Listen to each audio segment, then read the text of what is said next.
Shalom saudara sekalian, hari ini saya ingin mengucapkan kepada saudara sekalian Happy Thanksgiving. Kiranya Tuhan Yesus memberkati kita senantiasa dan kita patut bersyukur selalu kepada Dia. Ayat Alkitab yang kita akan renungkan bersama saudara, saya ambil di Mazmur 86 ayat 12. Mazmur 86 ayat 12, demikian firman Tuhan. Aku hendak bersyukur kepadamu, ya Tuhan, Allahku, dengan segenap hatiku, dan memuliakan namamu untuk selama-lamanya. Demikian firman Tuhan. Mari kita berdoa. Bapa di surga, terima kasih untuk hari ini, hari Thanksgiving. Kami boleh bersyukur kepadamu, kami boleh mengucap syukur, terima kasih kepadamu karena pemeliharaan Engkau. Kami sudah membaca firman-Mu, sebentar kami akan merenungkan firman-Mu. Biarlah firman Tuhan pada hari ini boleh jadi berkat buat kami semua. Dalam nama Tuhan Yesus kami berdoa. Amin. Nah, saudara, pepatah mengatakan bahwa hidup manusia itu ibarat roda yang berputar. Kadang kita berada pada posisi yang atas, kadang kita berada pada posisi yang bawah. Demikian pula dengan hidup kita ini sebenarnya. Hidup dengan berbagai perubahan. Ada kalanya kita mengalami sukses yang besar, namun ada kalanya kita mengalami kegagalan yang besar pula.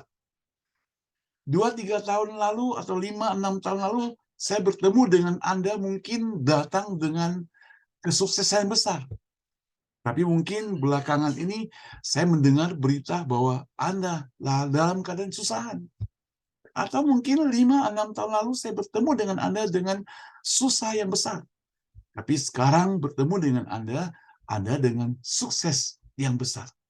Jadi sekali lagi, ada saatnya kita begitu mantap, namun tiba-tiba menjadi goyah.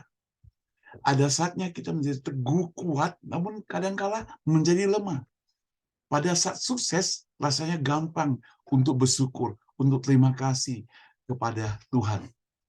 Paulus mengajarkan demikian dalam 1 Tesalonika 5 ayat 18 yang sering dikutip oleh para hamba Tuhan pada hari ini, hari Thanksgiving, mengatakan bahwa dalam segala keadaan, hendaklah kalian bersyukur, sebab itulah yang Allah inginkan dari kalian sebagai orang yang hidup bersatu dengan Kristus Yesus. Sekali lagi mengajarkan kepada kita dalam segala keadaan.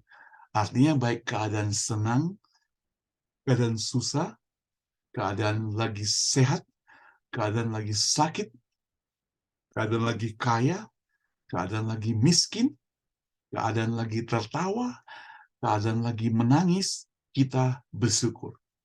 Nah, saudara yang dikasih Tuhan, dalam hal ini kita kembali kepada satu pertanyaan.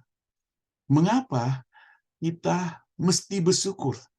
Mengapa tidak ada alasan untuk tidak bersyukur, saudara? Nah, untuk menjawab pertanyaan ini, saudara, sebenarnya banyak. Tetapi sekali lagi untuk hari Thanksgiving ini, dengan singkat saya akan mencoba 3 alasan untuk kita renungkan bersama. Saudara, kita ini mengucap syukur karena syukur itu membawa kehidupan yang lebih dinamis. Maksudnya apa? Maksudnya adalah keluhan, omelan, menggerutu, protes, muka muram durja, sedih. Semuanya ini merupakan suatu kemandekan, suatu kemacetan, stagnasi dalam hidup manusia. Sebab tatkala kita mengeluh, tatkala kita mengomel, tatkala kita protes, posisi kita itu berada dalam keadaan berhenti, tidak maju. Sedangkan ucapan syukur, saudara, merupakan suatu posisi yang dinamis, kuat, Semakin kita bersyukur, semakin kita mengucapkan terima kasih, maka semakin kita beriman, semakin dekat, semakin rasa takut, semakin rasa berharap, semakin mempunyai pengharapan, semakin menuju kepada kesempurnaan. Saudara, para ahli bisnis mengatakan ada 3 kata ajaib yang disebut dengan 3 magic word. Ya, dalam bahasa Indonesia dikatakan, saya respect kepada kamu, menghargai engkau. Saya apresiasi engkau. Dan saya menerima engkau. 3 kata ini saudara sangat diyakini sebagai kata yang sangat kuat, sangat dinamis untuk membangun kehidupan manusia. Ketimbang dengan kata-kata yang mencemooh, menghina, menghakimi. Misalnya, saya kecewa padamu. Saya merasa marah padamu. Saya tidak bisa menerima engkau. Itu kesedihan. Itu magic juga katanya, tapi magic yang membuat kita lemah, tidak membangun. Setelah ketiga kata yang diyakini dapat mengubah kehidupan kita ini sangat baik untuk kita ucapkan. Yaitu, I respect you, I appreciate you, and I agree with you.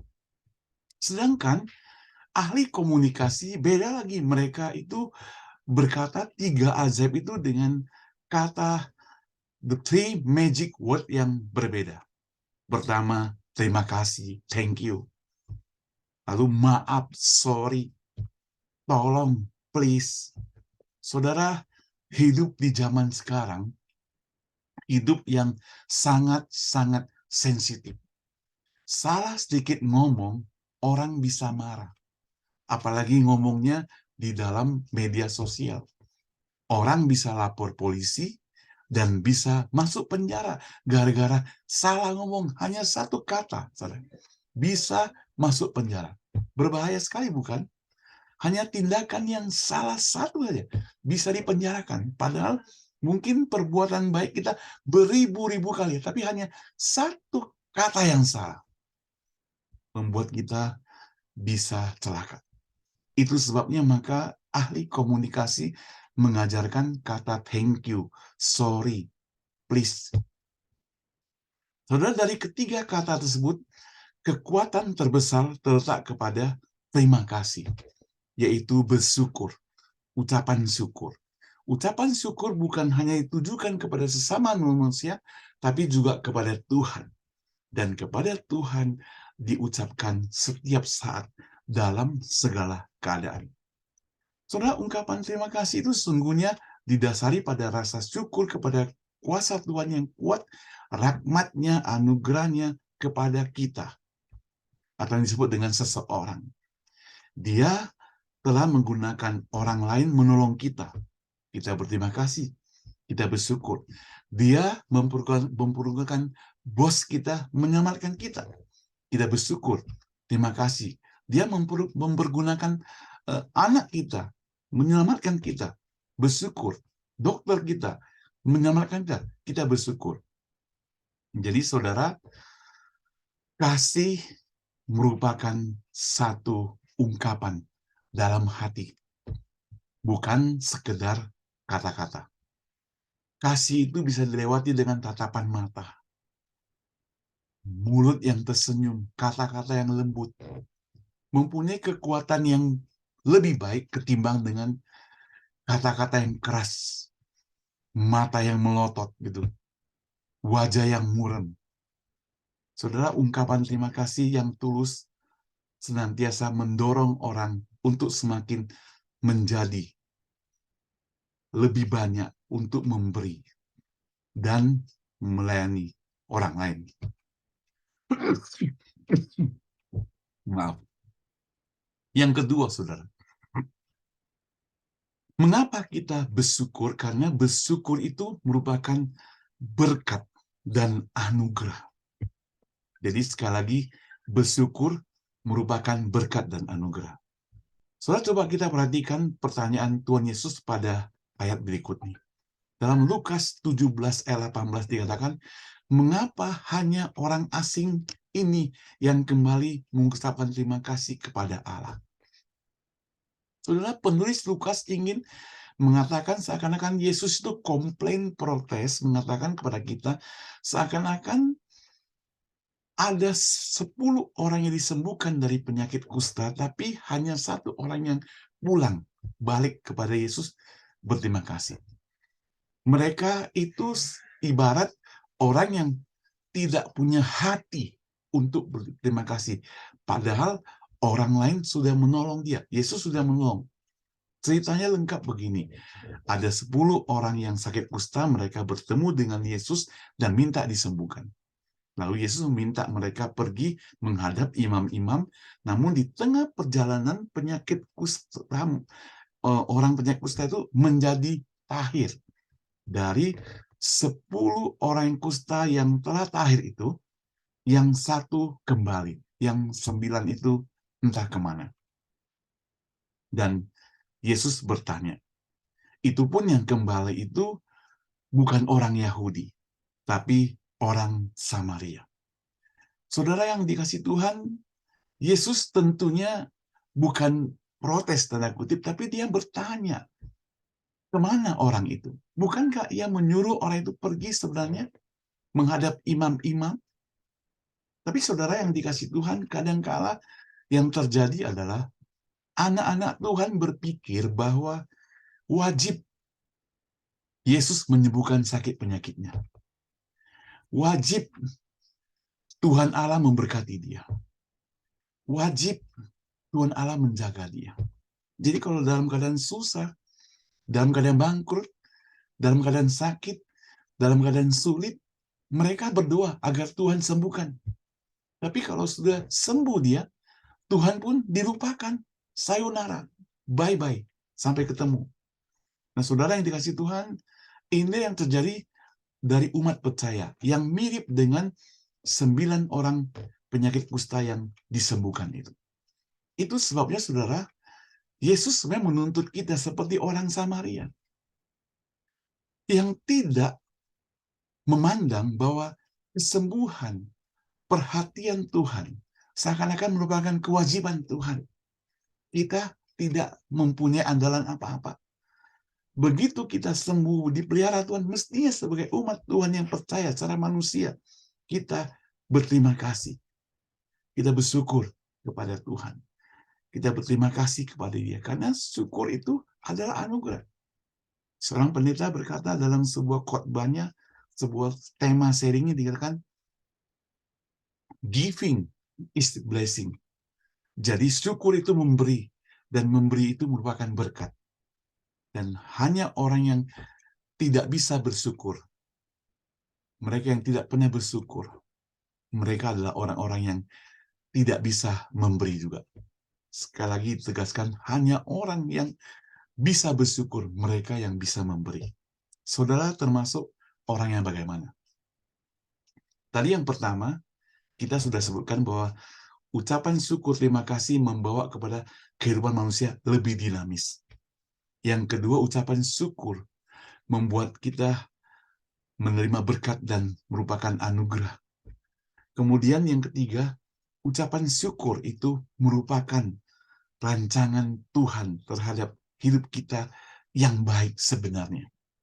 Saudara, kita keliru bila mengukur kasih Allah itu dengan ritual yang kita lakukan.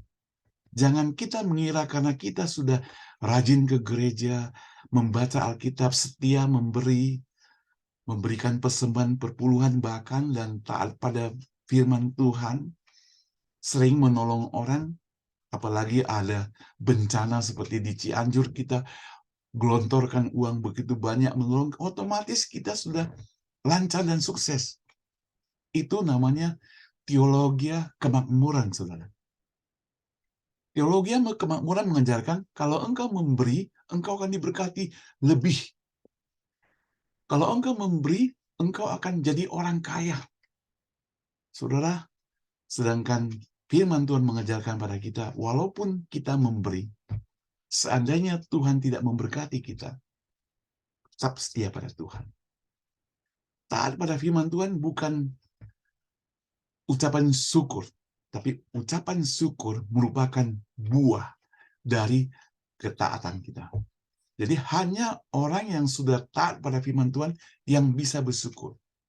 Coba kita lihat Ayub. Adakah di antara kita yang dapat mengalahkan kerohanian Ayub? Ayub, Alkitab mencatat, dia orang yang saleh, orang yang jujur, orang yang taat pada Tuhan. Setiap pagi dia berdoa pada Tuhan, namun kenyataannya yang kita lihat adalah orang semacam ini tidak luput dari penderitaan. Harta kekayaannya lenyap, keluarganya mati, semuanya, istrinya tinggalkan dia. Dan yang menarik dari Ayub adalah tatkala ia berada dalam kondisi, keadaan, posisi yang demikian, ia tidak pernah mempersalahkan Allah. Artinya, ia tidak pernah komplain. Baca Ayub 1:21 dikatakan, aku dilahirkan tanpa apa-apa, dan aku akan mati tanpa apa-apa juga. Tuhan telah memberi, dan Tuhan pun telah mengambilnya, terpujilah nama Tuhan. Itu yang dikatakan oleh Ayub. Saudara, bukankah kita dilahirkan di dunia ini tidak membawa apa-apa?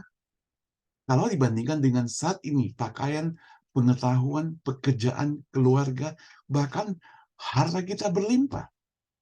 Bukankah seharusnya kita bersyukur kepada Tuhan Allah? Apakah kita menganggap ini semuanya adalah hal wajar, wajib Allah memelihara kita, sehingga kita tidak perlu bersyukur? Karena kita yang keluarkan tenaga sendiri, sehingga tidak perlu bersyukur. Saudara, kita sudah belajar mati-matian, benar.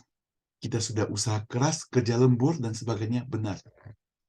Tapi saudara, kalau ini merupakan pemikiran bahwa semuanya adalah usaha kita, itu kesalahan kita yang paling besar. Karena hidup kita tanpa pemantauan, pemeliharaan Allah, anugerah Allah, maka hidup kita adalah hidup yang sia-sia.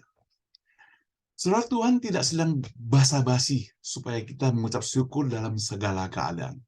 Tetapi Tuhan itu sangat serius terhadap kita, sebab rancangannya, saudara, rencananya selalu baik terhadap diri kita.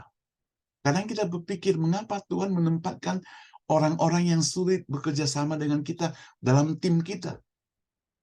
Menempatkan bos kita yang galak, menempatkan kita dalam pekerjaan yang sulit, tidak lancar. Mengapa tiba-tiba kita mengalami masalah dan persoalan dan sebagainya? Mengapa pimpinan orang begitu disenangi, tapi pimpinan kita tidak disenangi, bahkan tidak suka kepada bawahan, sering menjolimi kita? Mengapa banyak? Mengapa kita bertanya? Namun kita harus bijak, kita harus cerdak, kita harus berpikir logika, dan kita harus berpikir dengan penuh rohani, bahwa sesungguhnya Tuhan menempatkan orang-orang yang sulit, orang-orang yang pelik, orang-orang yang kusut, orang-orang yang sangat kacau di dekat-dekat dengan kita itu supaya melatih kita, membuat kita kuat, melatih kita, membuat kita tahan, melatih kita, membuat kita naik kelas.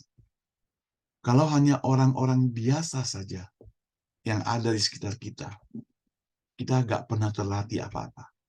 Saudara, jika ingin belajar, maka kita perlu bergabung dengan orang-orang yang sukar. Justru, kalau kita berhadapan dengan orang-orang yang sukar, di situ kita bisa membangun, meningkatkan hidup kita. Tapi kalau kita malas belajar, hadapilah dengan orang-orang yang suci saja, orang-orang yang baik saja, yang suka memaafkan kita, yang suka mengampuni kita. Kita tidak pernah terlatih.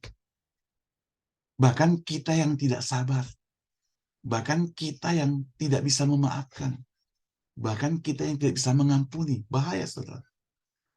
Saudara yang saya kasih Tuhan, kiranya firman Tuhan pada hari ini, di hari Thanksgiving ini, kita jangan lupa bahwa Allah kita, Tuhan kita, tidak wajib memelihara kita.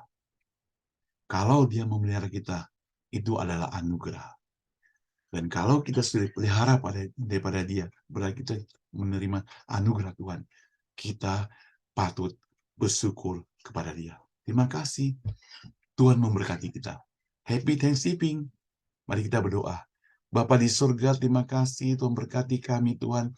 Di hari Thanksgiving ini, kami telah mengalami kasih-Mu yang begitu besar, kasih-Mu yang indah, kasih-Mu yang hebat, pemeliharaan-Mu yang sangat luar biasa. Hanya terima kasih padamu Tuhan. Terima kasih. Terima kasih. Di dalam nama Tuhan Yesus kami berdoa. Amin. Saudara, Anda sudah bersama kami, Pendeta Somiman Saud yang ada di Cornerstone Ministry yang ada di San Francisco melalui broadcasting di YouTube ini. Nah, saudara, jika saudara mendapatkan berkat hari ini oleh firman Tuhan yang saya sampaikan, share sebanyak-banyaknya video ini ke teman-teman yang lain. Dan saudara, belum subscribe channel ini, subscribe-lah. Dan saudara, bila saudara berkunjung ke San Francisco dan melewati hari Minggu di gereja kami, itu alamatnya Gereja Cornerstone Indonesia, Evangelical Baptist Church Cornerstone. Ada di 501 Cambridge Street, San Francisco, 94134, dengan kebaktian in person jam 2 siang setiap hari Minggu. Oke, saudara, sampai ketemu. Tuhan memberkati kita. Sekali lagi, Happy Thanksgiving. Tuhan Yesus memberkati kita. Sampai ketemu. God bless.